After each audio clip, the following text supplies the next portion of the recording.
Kapag ayaw na sa atin, hayaan na lang natin. Kapag gusto na niyang umalis, hayaan mo nang umalis. Kapag gusto na niyang bitawan ka, hayaan mo na lang siyang mawala. Oo, alam ko mahirap kasi mahal mo pa. Pero hindi mo ba naisip na mas mahihirapan ka pa kapag pinagpilitan mo yung sarili mo sa taong ayaw naman na? Minsan, hindi porket sumuko ka, talo ka. Minsan, sumusuko tayo kasi alam natin yun ang tama. Mali naman na kasing ipagsiksikan pa yung sarili mo sa taong pilit kang tinutulak papalayo.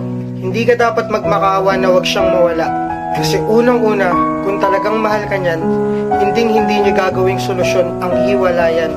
Kaya ikaw, kung alam mong isa mo na lang lumalaban para sa relasyong akala mo'y walang hangganan, kung alam mong ikaw na lang yung nagmamahal sa inyong dalawa, huwag mo lang hayaan yung sarili mo na magmukha pang tanga. Yung sakit na nararamdaman mo, ngayon lang yan.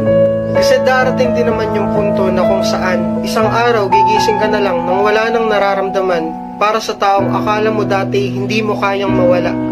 Kaya kung ayaw na niya, sumuko ka na. Hayaan mo na lang siyang sumaya sa paraang masasaktan ka ng sobra. At ngayon, nandyan ka na.